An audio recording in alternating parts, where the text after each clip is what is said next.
dear brothers and sisters, people from many walks of life, from many cultures, from many parts of the world are a part of the teachings of the great saints. And so sometimes because of our culture, because of our backgrounds, our understanding are slightly different. And so we feel having questions is good, and to be able to address them is good, because then question of one person answers the questions of many. And this way we try to understand what the spiritual path really is and how do we put it into practice. As an example, if you come from the East, there's a lot of emphasis on singing like hymns. And singing hymns is very traditional in that part of the world. And then one wonders, if you have satsang, do you have to have hymns before or not? Hymns are not important to have satsang, but hymns are very good if you come from that part of the world, because if you're used to something that you've been doing in your faith and your religion, I think you should continue. And hymns are a way of loving God, hymns are a way of knowing God, hymns is a way of praying to God, hymns is a way of being grateful to God. That's what hymns are all about. And each one of our traditions, each one of our faiths has that in it. And so praying to God, being grateful to God is what life should be all about. It's God who gave us this life. It's God who's running the show. It's God who owns everything. So everything here is God's. And so when we pray to God, that means we remember God. And when we pray to God, that means remembering that who's the one who's the giver. And I think that's very important. And so questions like these do come up in our lives. So let us try to address the questions that came this week. What is effortless effort? On our path, meditation has been called an effortless effort. And when you try to understand the words effortless effort only on the outside, then it looks like, how is that possible that you have an effort but it is effortless? Those two words don't seem to be going together. But what is being talked about is that when we meditate, it should be effortless. Meditation is a process by which we are connecting with the divine sound and current which is reverberating within each and every one of us. And so for us to connect with that, we don't need to make any effort. We actually need to sit calmly. We need to focus right in front of us. And we don't need to sit in a certain pose. We don't need to have a certain ritual that we have to do. It's not like we have to do A, B, C, D, E before we can meditate. Okay. So it's a question of just stilling the body and stilling the mind. And this is where effortless comes in. The effort that we put in is, as we sit, we need to focus our attention within, and we need to get to a state where we don't let our mind send thoughts to us. So our effort is to keep the mind from distracting us, because it has a very easy way. It'll send us a thought about anything. And as soon as there's a thought, then there's an effort that goes into thinking. And whatever thought is there, whether it was like meeting with someone you had the day before, whether planning dinner for the next day, whether it's taking the kids out, to the classes, whether it's meeting with the accountant or having a doctor's appointment. Any thought that you come, there's an effort now. With the thought is, when do I do it? How do I do it? How will I get there? One thing leads to another. So there's an effort going on in you. So they're saying that we don't want to do. Okay? We want it effortless in the sense that we need to take that out of the picture. Okay? Our only effort is to close our eyes, gaze right in front of us, and then just wait. We wait at the threshold of the Lord. Okay? We wait at the threshold, and God comes of God's own accord. So we're not making effort and saying, I'm going to today get to the third plane, or I want to have this experience, and we're not going in that direction. We are sitting in a manner in which we have a little prayer within ourselves to God to reveal of whatever is right for us. And so the connection happens within because of God's grace, not because of any effort that we put in. Meditation is not that we are putting in this much effort and we're going to get this much reward. It's a practice. And this is why it's called effortless effort. And so the key is to be able to understand that we can sit in any manner. Like we can sit on a chair, we can sit on the floor, we can sit on a sofa. It doesn't matter where we sit. Okay? Or people can, if you're not feeling well, you can even meditate while you're lying down. And so the key is to be relaxed. And so to relax, you don't put an effort. Let's say you're going to sleep.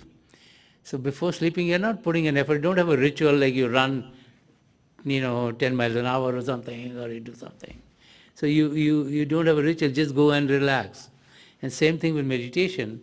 It's like there's no effort that we need to put in. The only effort is to make sure that attention is in the right place and we don't let the mind come into the picture. That's what it's called an effortless. There's no effort to start it.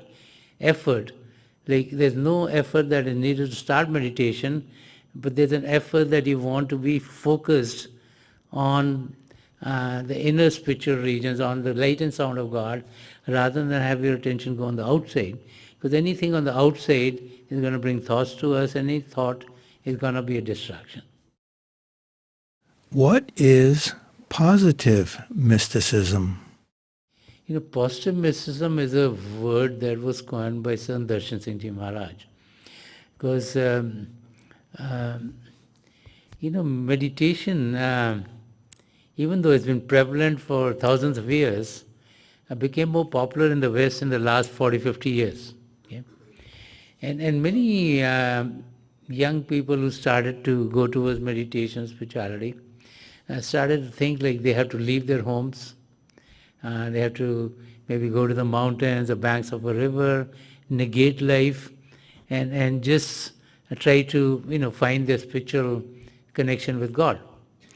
And so Sant Rajinder Singh Ji Maharaj, who saw many people come from the West to him, who were leaving their families, who were trying to search for God, who were trying to get away from many of the activities of the world outside, realized that what they were thinking was not correct. So he coined this word negative mysticism and positive mysticism. So in negative mysticism, you negate life. You say, okay, I want to know God.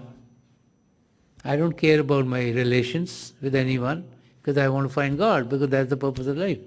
And so it doesn't matter whether it's my wife or my husband or my kids or my parents or other relationships that we have, that I just want to know God. And so you leave all of them and you go and you search. So the thinking is like, maybe that's the way to know God, and that's what we should do. But Sant Rajinder Singh Ji Maharaj made us all understand that God has sent us in this world, and when we look at how we are born, we're born to a set of parents. Okay? And we come into this world with some physical relationships. We might have a sibling. We all have uncles and aunts and grandparents and things like that, so we have a family. Okay? And there are connections there. And so those connections are not to be left on the side. So he talked about positive mysticism.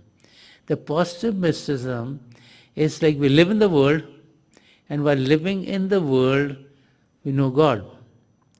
And these actually are the teachings which are coming from Guru Nanak Dev Ji Maharaj. When you look at the life of Guru Nanak Dev Ji Maharaj, he talked about living in the family, of knowing God, of being able to be with God, and not have to leave your day-to-day activities to be able to find God.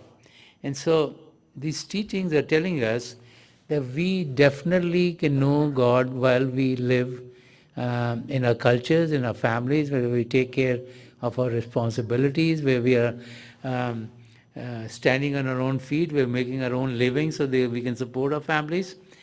But that on a daily basis, we need to spend time for the spiritual practices. So in many traditions, there's this, there are these thoughts, let's say, of donating 10% of your earnings to your faith, let's say. And so Sant Darshan Singh Ji Maharaj suggested that we should take 10% of the daily time and put it to our spiritual practices. And this is where the 2.5 hours came in. Like 10% of 24 is like 2.4, about 2.5 hours daily. That we should put for the spiritual practices. He talked about putting the time, like every day we all have 24 hours. So say take 10% of that time and you have 90% of the time for taking care of all your other activities, but take 10% of your daily time and put it to your spiritual practices. So positive mysticism talks about living in the family, taking care of your family, but focusing your attention on God. Because to know God, we need to go within. We need to have the experience of God. In reality, we're not the body, we're soul, and that soul needs to be connected with God. And so as we sit to meditate, as we quieten the body, as we quieten the mind, then only we can find that connection. So positive mysticism is like living in the world, focusing on our spiritual practices as the most important aspect of life, taking care of all other responsibilities as we live. And so a life of positive mysticism is not going to slow down our spiritual growth. To know God is not a question of time. It's a question of how much passion do we have. It's a question of what zeal we have to be able to get to our goal. It's a question of sincerity in our efforts to know God. And it's just a question of being focused on our goal. And so someone asked Hazur Baba Sawan Singh Ji Maharaj, that how long does it take to go to Sachkhand? So he closed his eyes and he opened them up and he said, I've been there, I came back. So it's not a question of time. It's not like when we go to school, So we have to go through first grade and second grade and third grade, and we get to middle school and then high school and then college, and then we might go to graduate school. So this is all timed, and this is all in the world, because we live in this physical world which is built on the principle of space and time. But the spiritual worlds are timeless. Okay? So it's all a question of our attention. It's a question of where we focus our attention. So there's no set rule that's going to take you X amount of seconds to get to God. I'll take you a gazillion million hours. Okay? It's all a question of your passion as a person. It's a question of someone who's wanting to know God. And the saints have said that in this very lifetime we all can know God. And positive mysticism is telling us that by living in our homes, by living in our cultures, by living in our societies, by being a good citizen of our country, and by taking time for our spiritual practices, we can reach there. How can we deal with difficult people in our lives? So who do we say is a difficult person? Anyone who doesn't agree with us, to us is a difficult person. Because we think that we know everything about our situation. And so, as a person, when someone is behaving contrary to what our expectations are, I think this is a very difficult person to deal with. Because we have expectations, let's say we want to do something, and we in our minds think we have to do something, and these are the step 1, 2, 3, 4, 5, right? So, but someone else is not thinking that those are the 4 or 5 steps. They say, no, no, these are like 2 steps to get there or something. Or there are like 10 steps to get there or something. And so we say, why are they not understanding us and why are they making it difficult? And especially if they are in a position of power slightly greater than us, then there's turmoil. Most kids as they're growing up think their parents are very difficult. Right? Why? Because they hear no, no, no, no, no. As a parent, you learn to say no very quickly. Okay? Why? Because you've gone through the experience. And all parents want their children to be better than them. There's not a single parent who doesn't want their children to do better than them. Because, in life we do the best that we can, and then whatever our shortcomings are, whatever we had trouble with, we don't want our children to have them. We want our children to have a better life than we do. Okay? So we use our experience to guide our kids. But our kids are living in one generation away from us, and maybe things have changed in the process. What we experience as a child, at their ages, that's what we're thinking in our heads will work. But our children are now a generation below. Maybe 20 years less, 25 years later generation below us. So their experiences are different because the world has changed in that time. But we haven't changed because we saw what we saw when we were, let's say, 13, 14, 15, let's say. The kids are seeing 25 years later, 13, 14, 15, they know much more because, the advent of technology. All the kids today are going bing, bing, bing on their, devices. And there's an interesting joke that my daughter Ramjam told me a few years ago. She said some kid was opening like a magazine and they're looking at a picture and they're going like this. They're trying to make it bigger. Because they've always seen you can make things bigger by doing this stuff, But some people, you can't do that, right? But they don't realize that. So they live in a different environment and they're learning different things, right? So their knowledge is different than ours and their experiences might be different. Sometimes we as parents might not understand them, right? So then the children think, our parents are always saying, don't do this, don't do this, don't do this. So we've had trouble with that. Let's say drinking and drugs, okay? People know that drinking and drugs are going to be devastating to you. You've gone through that scene, you've seen people have trouble. So you try your kids to keep away from that, smoking. And the children, their friends are trying it and they say, why don't you try this? And now you have trouble, right? So, we think people are difficult because they are not agreeing with what we think should happen.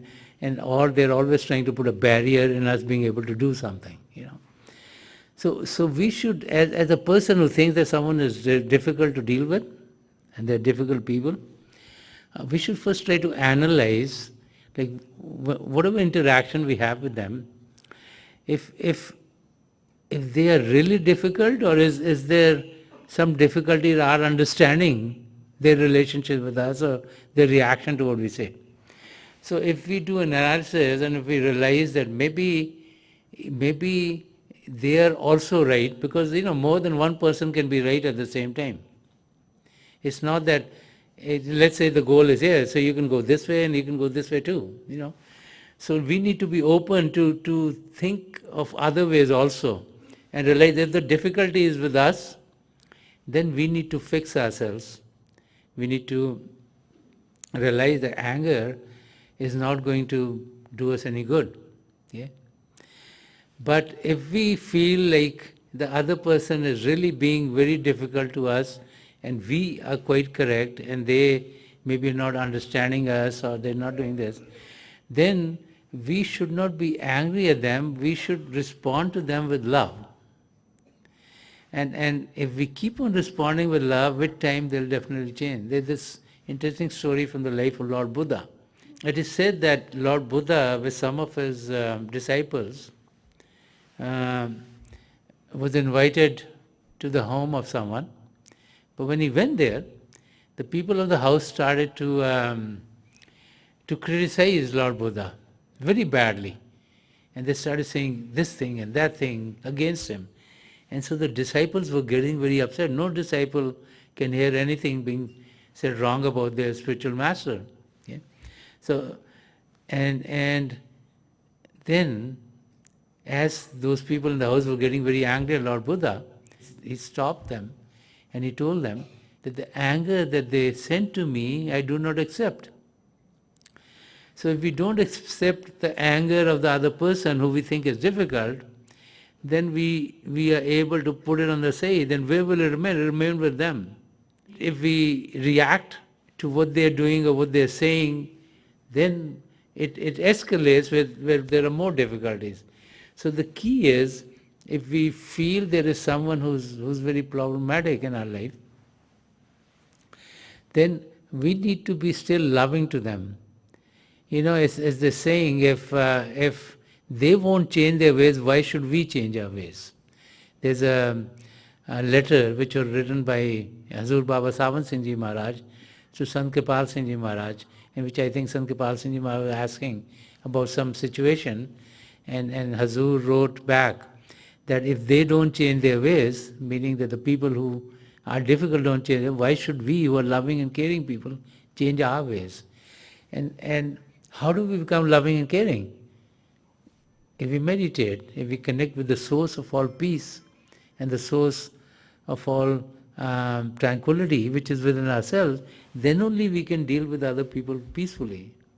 Otherwise, it's very easy to feel that my point of view is always right, and to then stick with our point of view, and then to, get angry at others who are not understanding our point of view.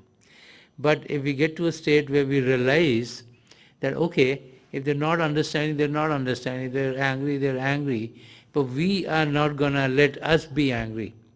Because anger is only going to hurt the giver. The one who gets angry is the one who gets hurt. So if someone's angry and we get angry too, we are hurting ourselves. Because later on we realize, generally when you get angry, you realize, after, why did I get angry? It wasn't worth it. And there's nothing that big about it anyway. And so the key is to respond in a calm and collected manner. And that response will only come in if we are calm ourselves. And to find the calmness and the peacefulness within ourselves, we need to meditate. Because as we connect with the divine power within, then we would be calm, we would be peaceful, and our interactions with everyone else would also be in that manner. So let us meditate for a few minutes. Please sit as comfortably as you can. Close your eyes very gently, just like you close them when you go to sleep. Your eyeballs should be straight, focus 8 or 10 inches in front of you. Those of you who have been initiated in Mysticism or beyond, please do your Simran. And those of you who are new here, please repeat any name of God that you feel comfortable with. This repetition of God's name should be done mentally and not out loud. So I pray to God Almighty and to the three great spiritual masters of past century, Hazur Baba Sawan Singh Ji Maharaj, Param Sant Kripal Singh Ji Maharaj, and the gracious Master Sant Rajinder Singh Ji Maharaj, to help each and every one of us here connect with the divine power within and to experience the divine light and its effulgence. We'll be sitting for a few minutes, and I'll be getting you out of this meditation in just a few minutes.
Please leave off.